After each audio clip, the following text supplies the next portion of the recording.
이 학교 다르고 저 학교 다르고 또 여기서는 학생 인권을 운운하고 그러다 보니까 수업을 진행하는 교사 입장에서도 그리고 우리 학생들 입장에서도 굉장히 혼선이 많은 것이 사실이었습니다. 그래서 올해부터는 학교에서는 제한할 수 있는 권한을 법안으로 만들어 놨기 때문에 이제 다음 순서는 뭘까요? 안녕하세요. 어디든 학교의 하유정입니다. 2026년 3월부터 우리 아이들이 다니는 학교에 어떤 변화가 닥쳤는지 아시나요? 교육과정부터 아이들 생활지도 그리고 우리 부모님이 학교랑 소통하는 방법까지 구석구석 바뀐 부분들이 많기 때문에 제가 오랜만에 카메라를 켰습니다. 이런 변화되는 부분들을 우리 부모님께서 잘 챙기셔야 그에 맞게 우리 아이들을 돕기도 하고 또 학교랑 잘 소통할 수도 있겠죠. 그래서 그 변화로 인해서 우리 교실에서의 풍경도 어떻게 달라질지 제가 크게 7가지로 정리해서 설명드리도록 하겠습니다. 자, 첫째, 전국 모든 초등학교에서 2022 개정교육과정이 반영됩니다. 그럼 지금까지는 반영이 안 됐었냐고요? 그런 건 아니고요. 4학년까지 새로운 교육과정이 반영이 되었었는데요. 자, 이제 올해부터는 5, 6학년까지 확대 적용되는 거예요. 그러니까 기존에 언니 오빠들이 쓰던 고학년의 교과서 이제 더 이상 쓸 수 없고요. 새롭게 받게 되는 교과서와 변화된 교육과정으로 우리 아이들이 공부를 하게 되는 겁니다. 이런 학교 교육과정이 전반적으로 바뀌었기 때문에 학교마다 자율시간이라고 하는 게 좀 확대되어 운영될 수도 있고요. 또 지역과 연계되는 교육 프로그램, 소프트웨어나 AI 교육이 강화되거나 또 진로 교육이 더욱더 강화되거나 이런 수업에 대한 약간의 변화가 있을 수 있습니다. 그리고 교육부에서는 질문 중심 수업이라고 하는 타이틀을 내걸고 우리 학생들의 주도성을 강조하는 그런 수업의 형태로 전환시키려는 노력을 꾸준히 하고 있습니다. 그러다 보니까 어떻겠어요? 평가 체제도 달라지겠죠. 그래서 두 번째로 변화가 체감될 부분은요, 평가 방법이에요. 특히 고등학교 같은 경우는 대학 입시랑 직결되기 때문에 절대평가랑 관련된 논의가 꾸준히 이어지고 있어요. 물론 초등학교, 중학교는 현재 절대평가입니다. 하지만 고등학교는 상대평가이기 때문에 여러 가지 부작용들이 있죠. 아이들 서열을 세워야 되니까. 하지만 절대평가를 하게 되면 또 우리 학교에 우리 아이들의 입시 결과가 직결되기 때문에 성적이 부풀려지거나 문제의 난이도 조정이 좀 어려울 수도 있을 것 같아요. 어쨌든 이런 부분은 조금 더 지켜봐야 되겠지만 무엇보다 진짜 확실한 건 서논수령에 대한 평가가 훨씬 더 강화된다는 겁니다. 이 서논수령 평가 체제를 더 확고하게 만들기 위해서 전국 단위에서 선도교원을 현재 3,000명을 양성하고 있는 중이에요. 그런데 또 서논수령 평가를 하게 되면 어떤 부분이 또 문제가 제기가 될까요? 네, 이 평가 결과에 대한 공정성의 문제가 또 생기겠죠. 누가 채점을 하는가에 따라서 신뢰성 논란이 있을 수 있다는 겁니다. 그래서 여러 채점위원이 공동으로 채점하는 방법이라든지 또는 AI를 활용한 채점 방법, 이런 보조 기술을 활용하는 것, 이런 부분은 논의가 계속해서 되고 있는 중이에요. 그리고 AI 기술이 학습에 굉장히 많이 들어오고 있는 중이기 때문에 학습에 대한 강점과 약점이 데이터화되고 있는 중이거든요. 이런 AI 기술이 학습에 있어서 보조적인 역할을 잘 해주면 좋겠지만 아이들의 개인적인 정보들, 이런 것들이 어딘가에 쌓인다고 생각했을 때 또 이 부분에 대해서 우려하는 점들이 있을 수가 있겠죠. 이런 새로운 시스템을 도입할 때는 언제나 그렇듯 예상되는 난제들을 쭉 정리해보고 거기에 대한 대응책을 항상 고려하면서 시행을 해야 되겠죠. 자, 다음 세 번째 변화는요, 맞춤형 학업 성취도 자율평가입니다. 초중뿐만 아니라 고등학교까지 절대평가를 고려한다. 그리고 서논수령이 더욱더 중요해질 것이다. 여기에 한 가지를 더해서 우리 학생들의 객관적인 학업 성취도를 CBT, 즉 컴퓨터를 기반으로 하는 평가체제를 도입해서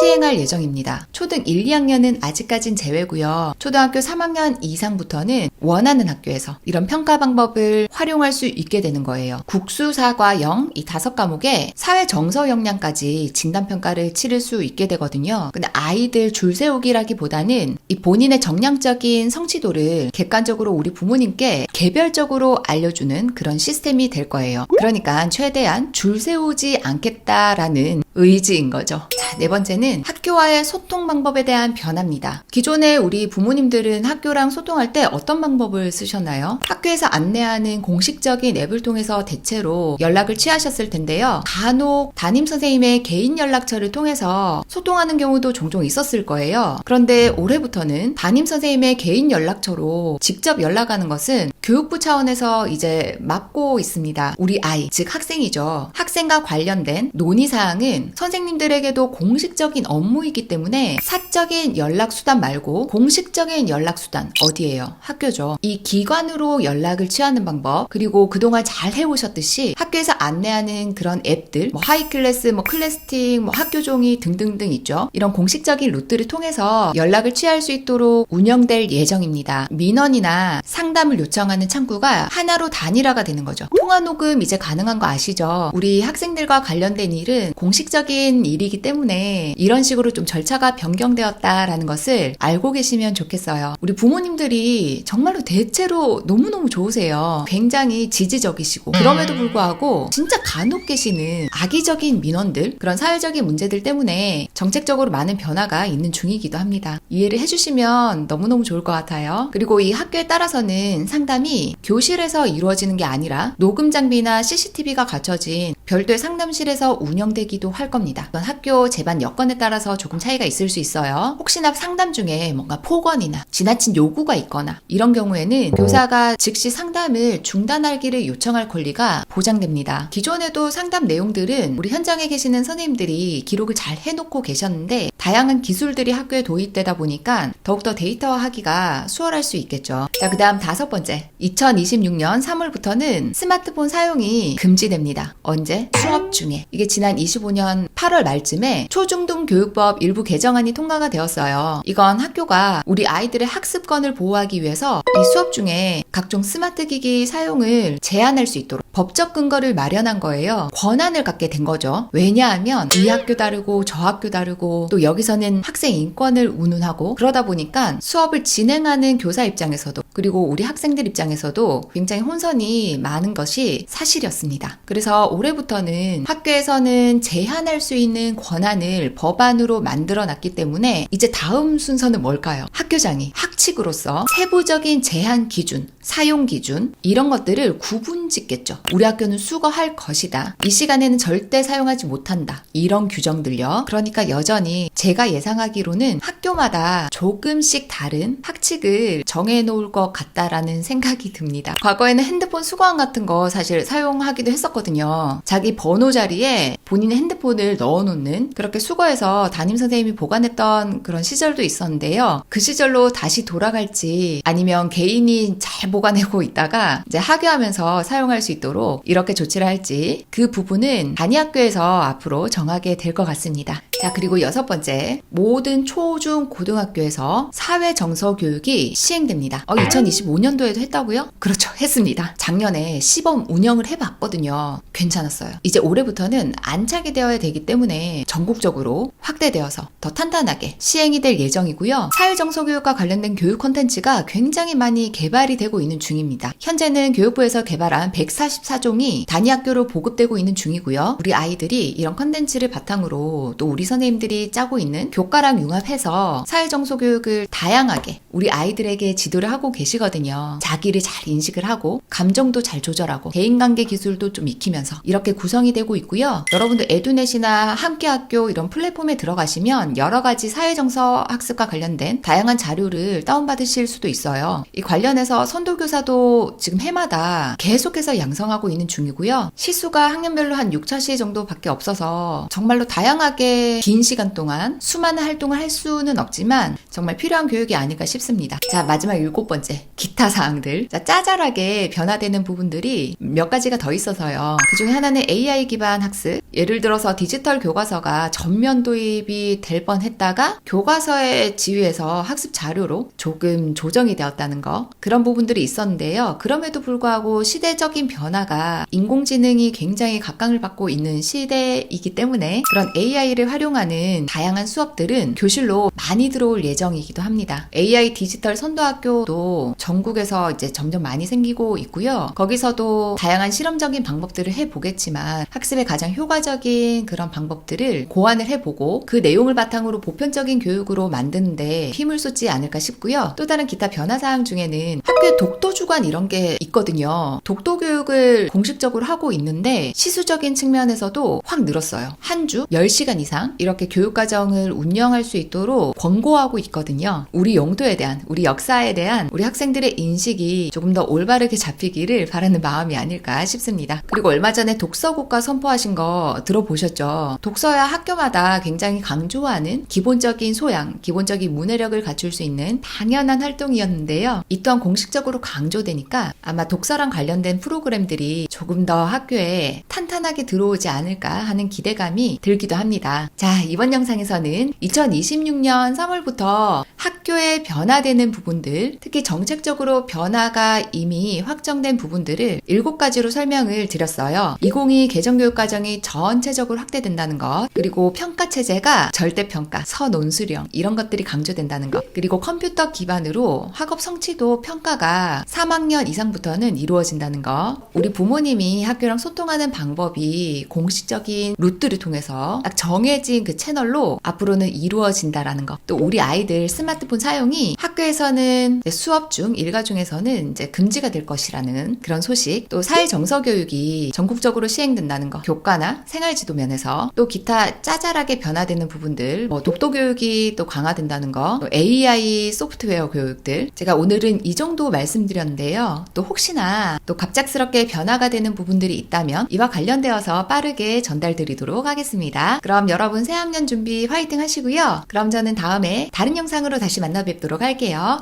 안녕!